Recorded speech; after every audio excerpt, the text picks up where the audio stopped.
हाँ जी। हाँ बच्चों, आज हम लोग इंटरेस्टिंग टॉपिक शुरू करने जा रहे हैं, डिटर्मिनेंट। अरे देखिएगा, बोर्ड के लिए भी बहुत इम्पोर्टेंट है और साथ ही साथ इंजीनियरिंग के लिए भी ये इम्पोर्टेंट टॉपिक है। इससे अपने भी क्वेश्चन रहता है। और देखिएगा, ये मैट्रिक्स जो हमें टॉपिक पढ़ना है उसमें भी इसका एप्लीकेशन तुम्हें मिलेगा। यानी बहुत अच्छा क्वेश्चन इससे मिलता है और हर एक साल करीब करीब इससे इस टॉपिक से क्वेश्चन मिलता है और उतना ही इंटरेस्टिंग। तो हम लोग इसके क्वेश्चन को आसानी से बना सकते हैं और बस सिर्फ तुम्हें ध्यानपूर्वक यहां ध्यान रखना है। देखो, एक एग्जाम्पल से हम स्टार्ट करते हैं। जैसे ऐसे लिखा हुआ A B C D, ऐसा लिखा हुआ देख रहे हैं। दो पैरेलल एंड वर्टिकल लाइंस हैं, उसके बीच में 4 एलिमेंट्स लिखा हुआ है, ठीक है। और इसको ये जो देख रहे हैं सिंबल, इसको हम लोग कहते हैं डिटर्मिनेंट। इसको क्या कहते हैं? डिटर्मिनेंट। इसका वैल्यू हम लोग निकालते हैं इस रूप से। वैल्यू को देखिएगा, A into D, A into D और माइनस B इंटू सी, B इंटू सी। यानी आप क्या देखें कि डिटर्मिनेंट लिखा गया है एक एक्सप्रेशन के बदले में। किसके बदले में? एक्सप्रेशन के बदले में। यानी इस एक्सप्रेशन के बदले में हम लोग ऐसा लिखते हैं। क्लियर है? अब यहां पर देखो, A, B, C और D, ये 4 इसके एलिमेंट्स कहलाते हैं। इसको क्या कहते हैं? एलिमेंट्स, या इसी को कहते हैं कंस्टिट्यूएंट्स।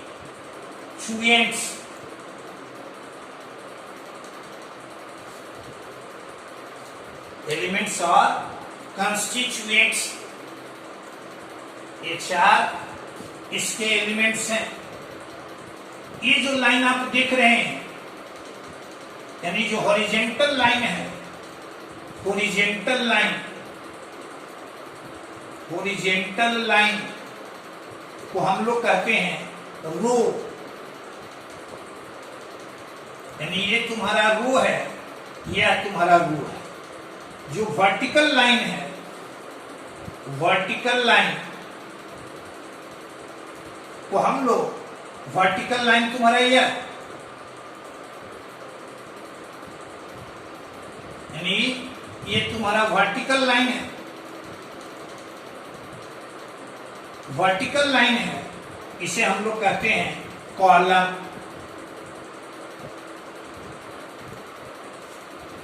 क्लियर है?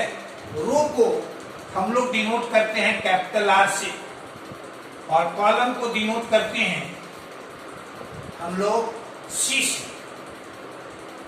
क्लियर है? जो फर्स्ट रो, इसको कहते हैं फर्स्ट रो। जो फर्स्ट रो रहेगा, फर्स्ट रो को डिनोट करते हैं हम लोग R1 से। सेकंड रो को डिनोट करते हैं R2 से।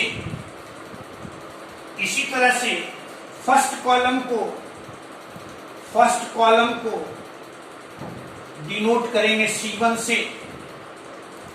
सेकंड कॉलम को डिनोट करेंगे C2 से। क्लियर है? ये जो देख रहे हैं यहां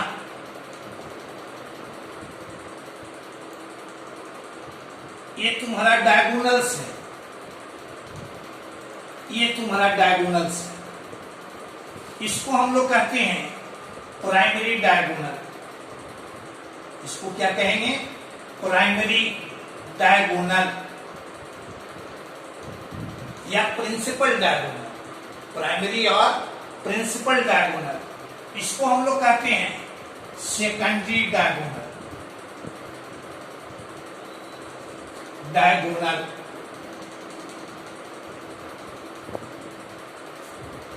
यानी कहते हैं यदि सेकंड ऑर्डर का कोई डिटर्मिनेंट है, ऐसा लिखा हुआ है, और आपसे पूछे कि इसका वैल्यू क्या होगा, आप ध्यान में रखिएगा कि जब कभी भी सेकंड ऑर्डर चर्चा की, कहते हैं हम लोग कि वैसा डिटर्मिनेंट जिसमें दो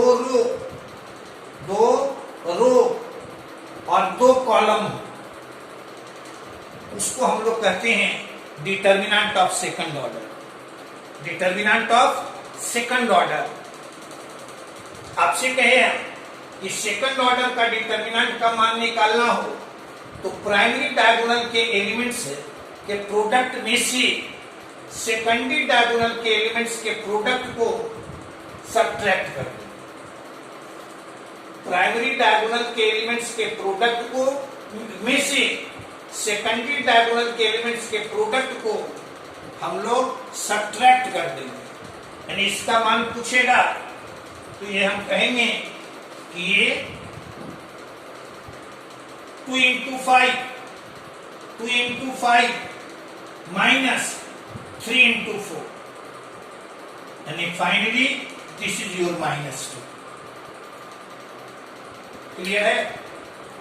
यानी सेकंड ऑर्डर का जो डिटर्मिनेंट होगा, सेकंड ऑर्डर मीन्स जिसमें दो रो और दो कॉलम, दो रो और दो कॉलम, उसे हम लोग कहेंगे determinant of second order. Determinant of second order यानी आपसे कहे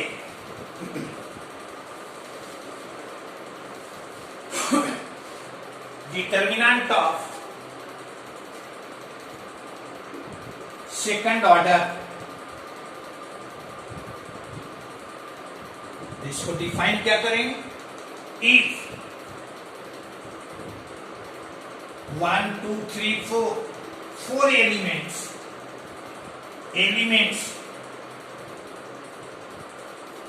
are arranged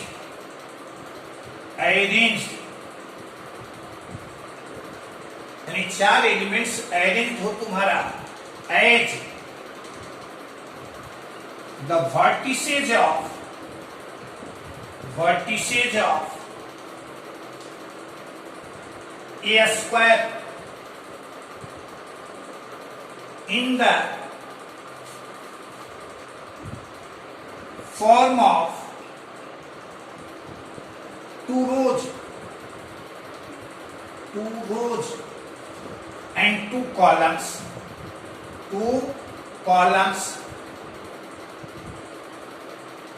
then it is called determinant of second order. If 4 elements are arranged as the vertices of a square in the form of 2 rows and 2 columns, ऐसा between two parallel and vertical line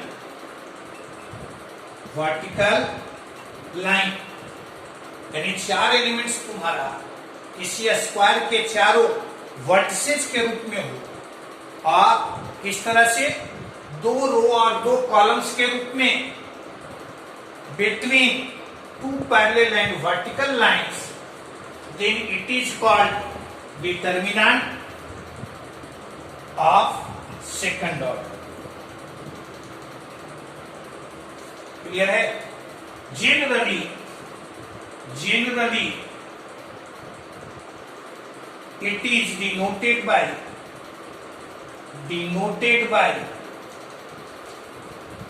यानी इसको denote generally हम लोग करते हैं delta से, इससे या capital letter A B decimal. Clear है? अब आपसे पूछे the value of second order determinant is obtained by, कैसे हम लोग निकालते हैं? तो by subtracting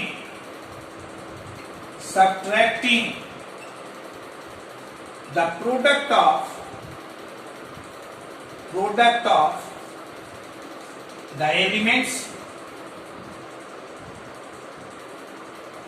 of secondary diagonal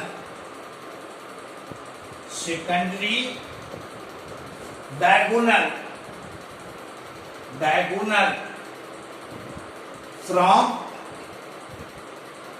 the product of the elements of primary diagonal या इसी को कहते हैं हम लोग प्राइमरी डायगोनल को ही कहते हैं प्रिंसिपल डायगोनल। इसी को क्या कहते हैं? Principal diagonal. क्लियर है? तो सेकंड ऑर्डर का डिटरमिनेंट समझ गए? क्या बोले आपको? इसमें कितने रो होंगे? 2, या तुम्हारा फर्स्ट रो या तुम्हारा सेकंड रो, या तुम्हारा फर्स्ट कॉलम या तुम्हारा सेकंड कॉलम। वैल्यू इसका कैसे निकालेंगे? इन दोनों के प्रोडक्ट में से इन दोनों के प्रोडक्ट को घटा दें। क्लियर है?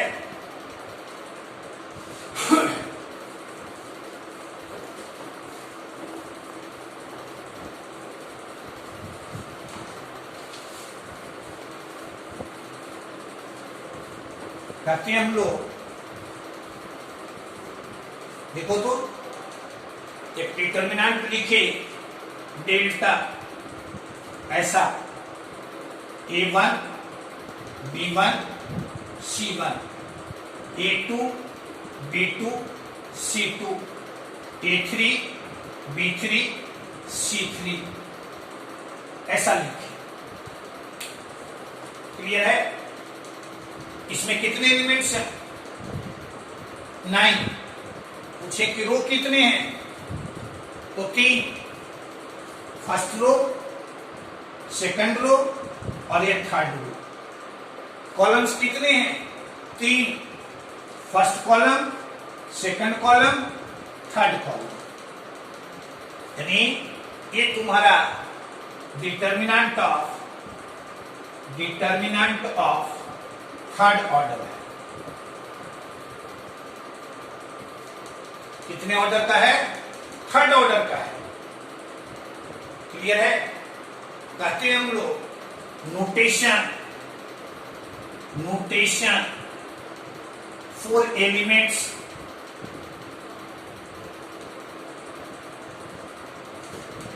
कहता है कि इसके एलिमेंट्स को हम लोग कैसे डिनोट करते हैं? तो कहते हैं the elements of determinant delta is denoted by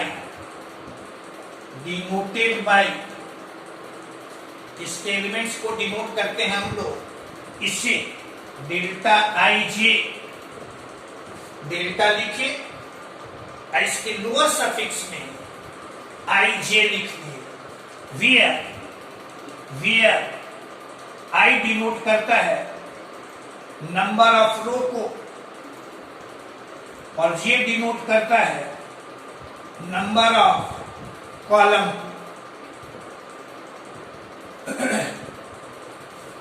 यानी जैसे हम लिखते हैं delta 1 1,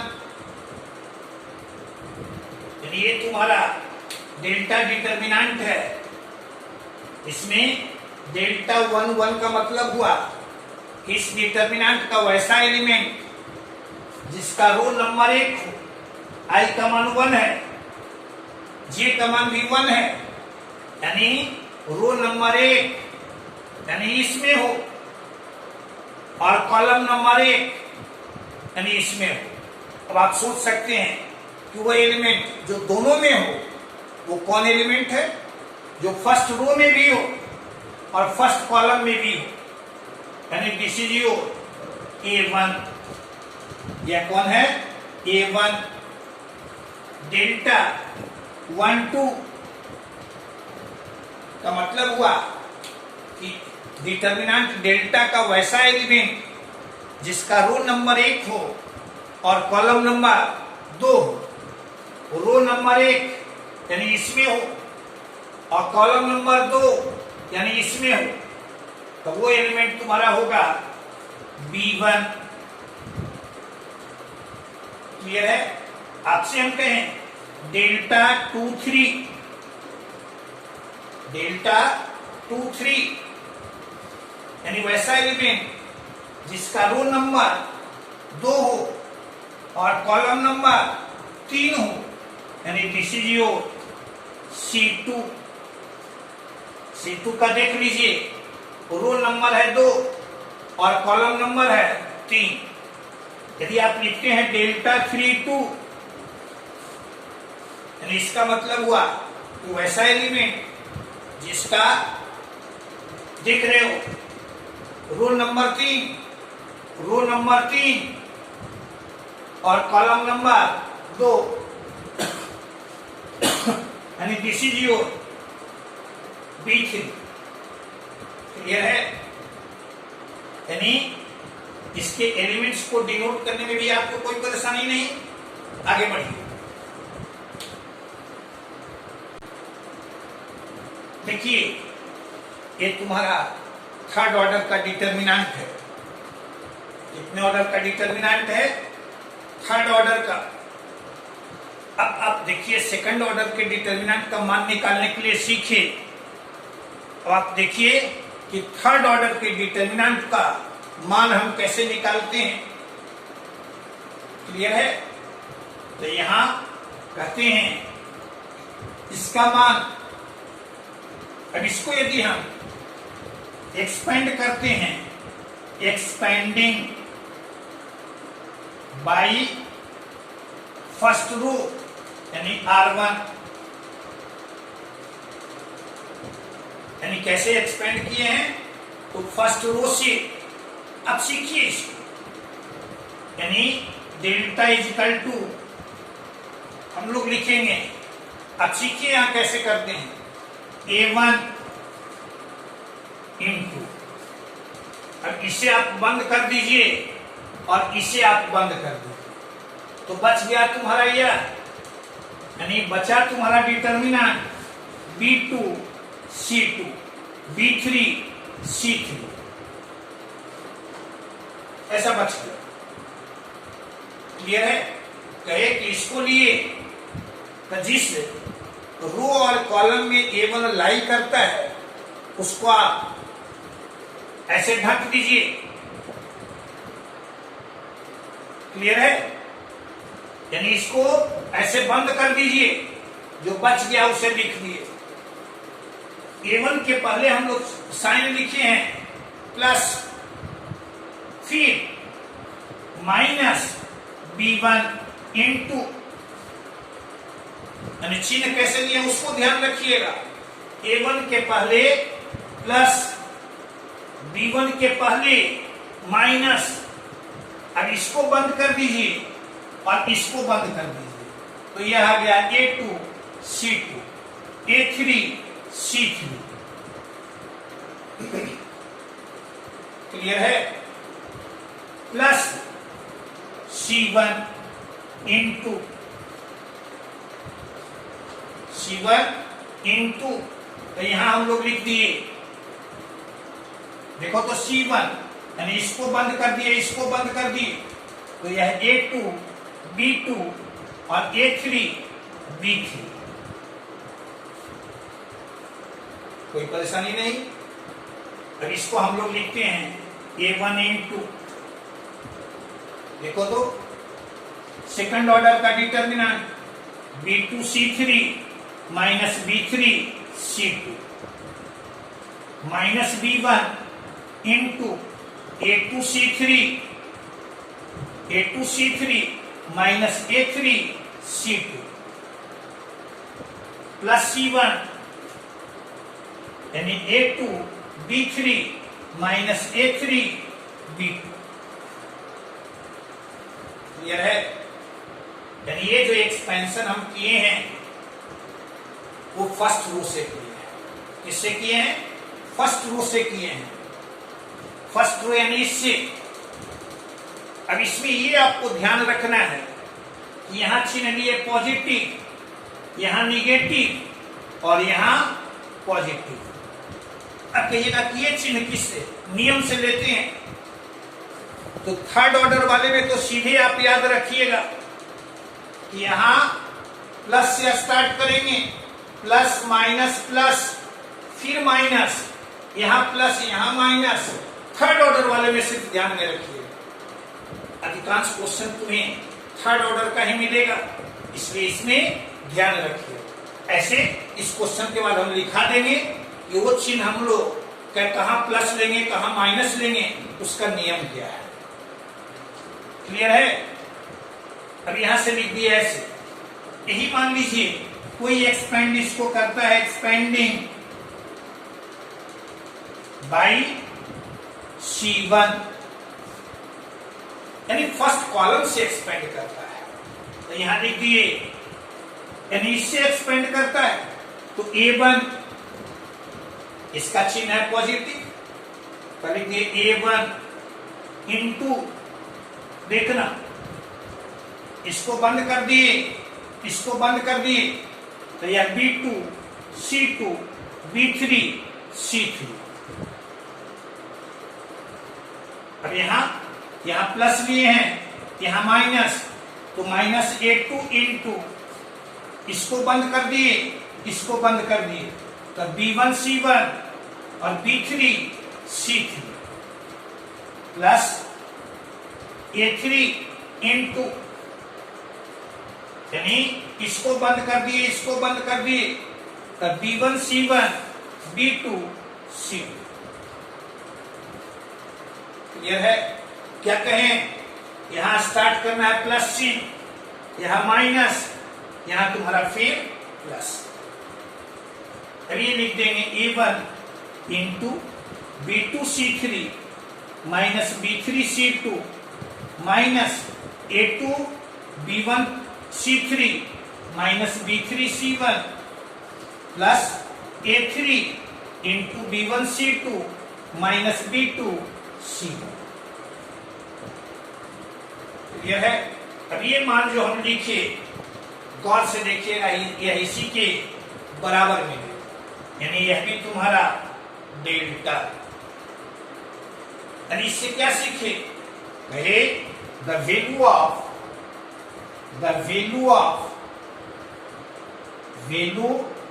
of A determinant will be seen if it is expanded by any row or any column। यानी किसी भी रो या कॉलम से इसको हम एक्सपेंड करें, इसका वैल्यू हमेशा सेम मिलेगा। ऐसा नहीं है कि फर्स्ट रो से एक्सपेंड करेंगे तो अलग वैल्यू मिलेगा, सेकंड रो से एक्सपेंड करेंगे तो अलग वैल्यू मिलेगा। किसी भी रो या कॉलम से एक्सपेंड करें, वैल्यू उसका सेम मिलेगा। क्लियर है? आगे बढ़िए। हाँ जी, sign before an element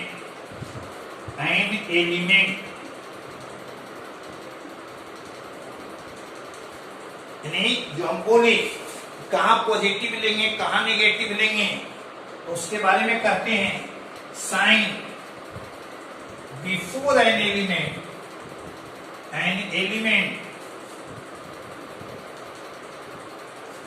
is a fix according to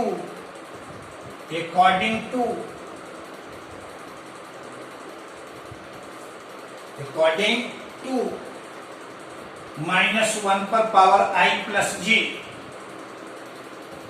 -1 पर power I plus j, where I and j have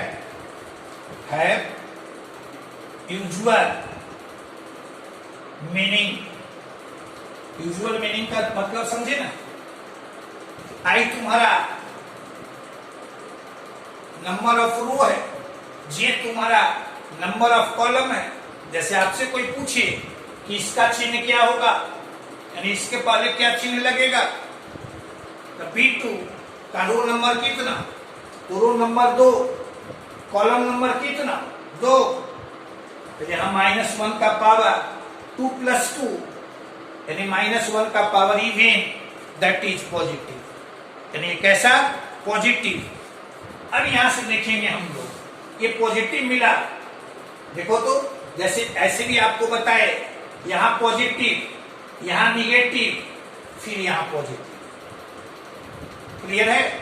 आपसे पूछे कि इसका चिन्ह, इसके पहले क्या चिन्ह लगेगा, तो ये इसका रो नंबर 3 यानी आई का मान 3, जे नंबर 2 -1 का पावर 2 plus 3 यानी निगेटिव। क्लियर है। और निगेटिव मीन्स हुआ ये इसके पहले माइनस, यदि एक्सपेंड करेंगे तो इसके पहले क्या चिन्ह देंगे, माइनस। ऐसे भी देखिए प्लस माइनस प्लस माइनस, ये तुम्हारा क्लियर, कोई परेशानी नहीं। तो ये तुम्हारा है एक्सपेंशन। अब आपसे कोई पूछिए, देखो तो एक एग्जाम्पल, डेल्टा बराबर दे दे तुम्हारा 2 3 4 और यहां 4 6 8 और यहां 5 7 9 और पूछिए कि इसका वैल्यू क्या। आपसे कहे कि इसको एक्सपेंड कीजिए, एक्सपेंडिंग बाई R1 तो डेल्टा बराबर लिखेंगे, देखो तो यहां कितना, दिस इज योर 2।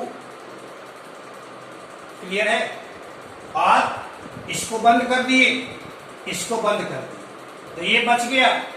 और इसका मान 6 into 9 यानी यह तुम्हारा 54 माइनस 8 into 7 56। अब इसका चिन्ह, तो यहाँ +2 लिए हैं, यहाँ -4 into, इसको बंद कर दिए, इसको बंद कर दिए, बच गया यह, तो 3 into 9 27, 4 into 7 और +5 into, यानी इसको बंद कर दिए, इसको बंद कर दिए, ये आ गया 24 माइनस यहां तुम्हारा 24, यानी यह देखो तो ये -4 यहां तुम्हारा माइनस +4 यानी फाइनली कितना। यही यदि एक्सपेंड करते हैं इसको, एक्सपेंडिंग बाई C2, किससे एक्सपेंड कर रहे हैं, C2 से। आप पढ़े कि किसी डिटर्मिनेंट को किसी भी रो या कॉलम से एक्सपेंड करें, इसके मान पर कोई प्रभाव नहीं पड़ेगा, यानी हमेशा इसका वैल्यू सेम रहेगा। टेस्ट करके यहां देखें, डेल्टा इज इक्वल टू, तो सेकंड कॉलम से यानी इससे इसका चिन्ह क्या, तो यहां माइनस, अब इसको बंद कर दिए, इसको बंद कर दिए, तो ये आ गया 27 और माइनस 28, 6, यानी यहां माइनस, यहां प्लस 6 इंटू, इसको बंद कर दिए, इसको बंद कर दिए, बच गया 2549, यानी ये आ गया 18 और माइनस 20, यहां माइनस, यहां प्लस, फिर यहां माइनस 8, इसको बंद कर दिए, इसको बंद कर दिए, बच गया 2537, तो ये आ गया 14 माइनस 15, क्लियर है? ये आ जाएगा तुम्हारा प्रूफ, ये आ जाएगा, देखिएगा -12, यह तुम्हारा +8, दिस इज, यानी क्या देखिए, इसको किसी भी रो या कॉलम से एक्सपेंड करेंगे, इसके मान पर कोई प्रभाव नहीं पड़ेगा। क्लियर है? आगे बढ़िए। हाँ जी, देखो इसमें कुछ टर्म्स मिलते हैं, जैसे minor of an element,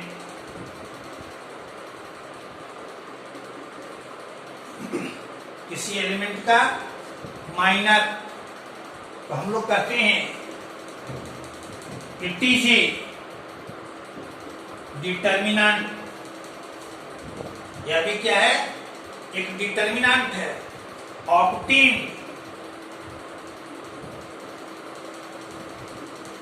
bye डिलेटिंग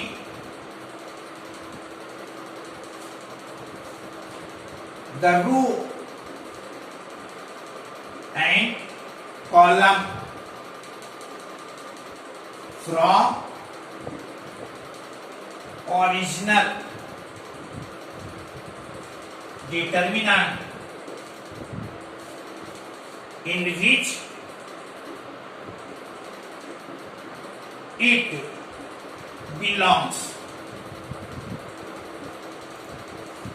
यानी कहते हैं माइनर, इस सब का माइनर का जो टर्म्स हम लोग एक दो पढ़ रहे हैं, इसकी जरूरत तुम्हें अगला टॉपिक मैट्रिक्स में भी पड़ेगा। तो कहते हैं कि किसी एलिमेंट का माइनर, तो कहता है कि जिस रो और कॉलम में वो एलिमेंट लाई करता है उसको हटा दीजिए, यानी आपसे कहे कि A1 का माइनर, माइनर ऑफ A1, तो हम लोग क्या लिखेंगे? माइनर ऑफ A1, तो फर्स्ट रो में है, इसको हटा दिए, इसको हटा दिए, यानी यह मिला B2 C3, B2 C2, B3 C3, clear है? यानी इसका वैल्यू आ गया B2 C3 minus B3 C, ठीक है? यही कहेगा माइनर ऑफ B1, B1 का माइनर, तो इसको आप हटा दीजिए, इसको आप हटा दीजिए, बच गया A2 C2 A3 C3, यानी यह तुम्हारा A2 C3 minus A3 C, clear है? अब यहां माइनर ऑफ C1, यानी C1 का माइनर, यानी यह तुम्हारा हट गया, यह तुम्हारा हट गया, यानी यहां बच गया A2 B2 A3 B3, यानी यह तुम्हारा A2 B3 minus A3 B2, clear है? कोई डाउट नहीं इसमें? ये तुम्हारा माइनर मिला। तो हम लोग डिटर्मिनेंट को माइनर की सहायता से भी एक्सपेंड करते हैं। कैसे लिखते हैं? Here delta is equal to A1 गुने minor of A1 minus B1 गुने माइनर ऑफ B1 और प्लस C1 गुने माइनर ऑफ C1,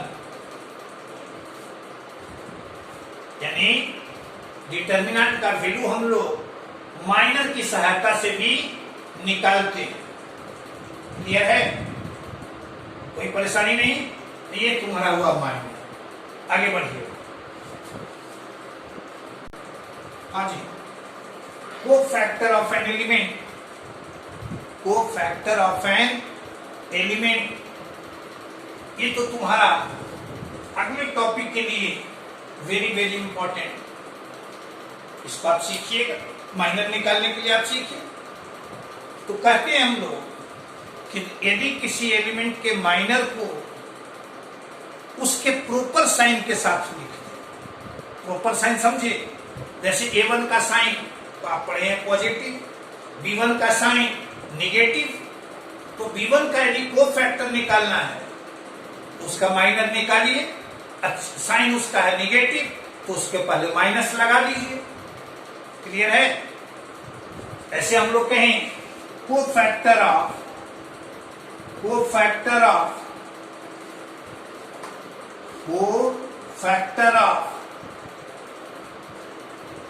A1, तो A1 का चिन्ह क्या है?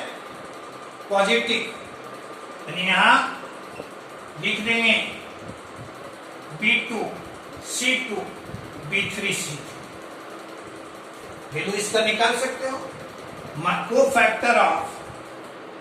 कोफैक्टर ऑफ B1, तो B1 का साइन क्या है? तो माइनस, और माइनर इसका B1 A2 C2 A3 C3। कहें कोफैक्टर ऑफ C1, तो यहां लिखेंगे C1 का साइन क्या है? प्लस, यानी यहां ऐसा A2 B2 A3 B3। Clear है? यानी किसी भी एलिमेंट का यदि हमें कोफैक्टर निकालना रहेगा तो आप माइनर उसका निकालिए और उसके पहले जो उसका साइन है उसे आप लिख दीजिए। तो ये कोफैक्टर आप देखिए, यानी यदि कोफैक्टर के रूप में किसी डिटर्मिनेंट को हम एक्सपेंड करना चाहें तो लिखते हैं हम लोग delta is equal to A1 into its cofactor, यानी A1 का cofactor plus B1 into its cofactor plus C1 into its cofactor.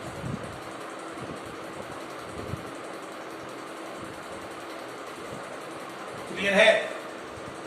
यानी यदि किसी डिटर्मिनेंट का मान हमें निकालना है तो आप निकालते हैं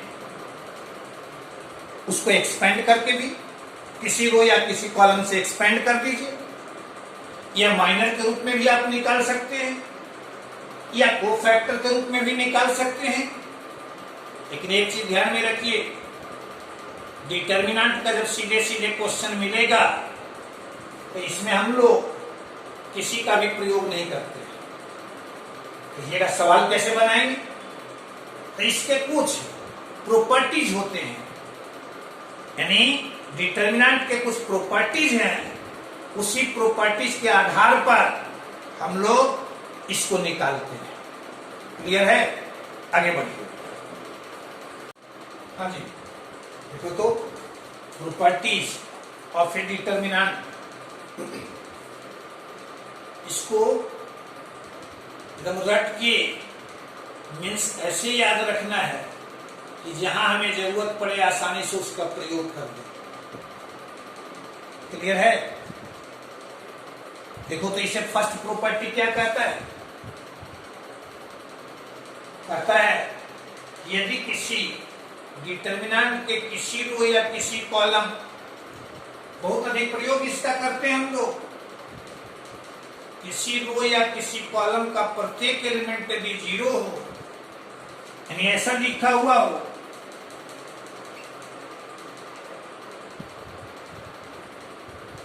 क्या देख रहे हैं? फर्स्ट कॉलम 0, तो इसका वैल्यू हमेशा 0, निकालने की कोई जरूरत नहीं। सिर्फ हम लोग ये देख लेंगे कि किसी डिटर्मिनेंट के किसी रो या किसी कॉलम का प्रत्येक एलिमेंट 0 है, तो इसका वैल्यू 0। सिंपली देखो, तो इसको एक्सपेंड करें फर्स्ट कॉलम से, तो 0 into any quantity, 0 into any quantity, 0 into any quantity, यानी वैल्यू इसका कितना मिल गया? 0। आपको ध्यान में रखना है, यदि किसी डिटर्मिनेंट की किसी रो या किसी कॉलम का प्रत्येक एलिमेंट 0 मिले, तो सीधे कर देंगे कि उस डिटर्मिनेंट का मान 0। क्लियर है? और इसको एकदम याद रखना। देखो, जब कभी भी इसके सवाल को हम लोग बनाएंगे तो हमारा प्रयास होगा डिटर्मिनेंट में किसी रो या किसी कॉलम में अधिक से अधिक हम 0 लाएं। मूल मंत्र इसका है। क्या मूल मंत्र है? कि हम किसी रो या किसी कॉलम में अधिक से अधिक 0 लाने का प्रयास करें, जिससे कि उसका वैल्यू आसानी से हम लोग निकाल सकें। तो फर्स्ट देखिए आप, कोई डाउट नहीं। दूसरा कहता है कि यदि किसी डिटर्मिनेंट की कोई दो एनी 2 रोज या एनी 2 कॉलम्स, ये चीज हमेशा ध्यान में रखना कि जो प्रॉपर्टी हम लोग रो में करेंगे वो प्रॉपर्टी तुम्हारा कॉलम में भी होगा। यानी यदि किसी जगह सिर्फ रो मेरे मुंह से निकलता है तो आप उसे कॉलम भी समझेंगे। ठीक है? यानी क्या कह रहा है कि यदि किसी डिटर्मिनेंट के कोई 2 रो या कोई 2 कॉलम्स आइडेंटिकल हो, यानी सिमिलर हो, सेम हो, या उसी को कहते हैं प्रोपोर्शनल। कैसा हो? प्रोपोर्शनल। तो वैल्यू ऑफ द डिटर्मिनेंट तुम्हारा 0। जैसे आपसे कोई पूछे यहां 1 2 3 4 5 6, यहां 1 2 3, क्या देख रहे हैं? 2 कॉलम्स आइडेंटिकल, 2 कॉलम्स आइडेंटिकल, सीधे इसका मान कितना? 0। हमें एक्सपेंड करने की कोई जरूरत नहीं है। सीधे यहां हम देख लिए इस डिटर्मिनेंट का 2 कॉलम्स आइडेंटिकल है, इसलिए इसका वैल्यू 0। देखो तो यहाँ 2 3 4 5 6 7 4 6 8। आपसे पूछिए इसका वैल्यू, देखो तो 4:2, 6:3, 8:4। They are proportional. कैसे हैं? प्रोपोर्शनल हैं। इसका मतलब क्या है? हमें एक्सपेंड करने की कोई जरूरत नहीं, सीधे हम कह देंगे it's value will be. Clear है? तो कोई डाउट भी इसमें नहीं ना? देखो तो नेक्स्ट तुम्हारा थर्ड प्रॉपर्टी इसका है। थर्ड कहता है यदि किसी, मान लो ये डेल्टा है तुम्हारा, यहां दिए हुए हैं A1 B1 C1, A2 B2 C2, A3 B3 C3। First column से एक्सपेंड करेंगे तो कुछ इसका वैल्यू मिलेगा। लेकिन अब कहता है यदि रोज को कॉरेस्पॉन्डिंग कॉलम्स में बदल दें, कॉरेस्पॉन्डिंग का मतलब समझिए, यानी फर्स्ट रो को फर्स्ट कॉलम में लिख दें, सेकंड रो को सेकंड कॉलम में लिख दें, और थर्ड रो को थर्ड कॉलम में लिख दें। यानी if rows are changed into corresponding columns। लेकिन ऐसा नहीं कि खाली फर्स्ट रो को लिखिए, फर्स्ट रो को फर्स्ट कॉलम में बदल दिए, बाकी को छोड़ दिए, ऐसा नहीं। रोज को कॉरेस्पॉन्डिंग कॉलम्स में, यानी फर्स्ट रो को फर्स्ट कॉलम की जगह पर, सेकंड रो को सेकंड कॉलम की जगह पर, थर्ड रो को थर्ड कॉलम की जगह पर। यदि ऐसा हम लिखते हैं, देखो तो इसको एक्सपेंड कर दें फर्स्ट रो से, इसको एक्सपेंड कर दें फर्स्ट कॉलम से, ऐसे किसी भी रो और कॉलम से एक्सपेंड करेंगे, वैल्यू इसका 0। क्लियर है? तो 3 प्रॉपर्टी आप देखे। फर्स्ट क्या देखे? यदि किसी डिटर्मिनेंट के किसी रो या कॉलम्स का प्रत्येक एलिमेंट 0 हो, value of the determinant will be 0। दूसरा क्या देखे? यदि किसी डिटर्मिनेंट में कोई दो या कोई दो कॉलम्स आइडेंटिकल हो या प्रोपोर्शनल हो, तो value of the determinant will be 0। और तीसरा आपने देखा, यदि किसी डिटर्मिनेंट की रोज को कॉरेस्पॉन्डिंग कॉलम्स में बदल दें, तो value of the determinant will be 0। आगे बढ़िए। हाँ जी, फिर प्रॉपर्टी आप देखिए, बहुत अच्छा टॉपिक, सवाल इसका बनाइएगा तो और मजा आएगा, बहुत अच्छा। और इंजीनियरिंग का सवाल बहुत आसानी से आप बना दीजिएगा, सिर्फ इसके प्रॉपर्टीज को आप ध्यान में रखिएगा। प्रॉपर्टीज भी वेरी इजी, 3 प्रॉपर्टी तो आप देखिए, और भी प्रॉपर्टीज हम लोग नेक्स्ट लेक्चर में देखेंगे। क्लियर है? आज भर इतना ही। और हम समझते हैं सब लोग इसको आसानी से समझ रहे होंगे, इसलिए इसको लाइक कर दीजिएगा, शेयर कर दीजिएगा और सब्सक्राइब कर दीजिएगा। ओके।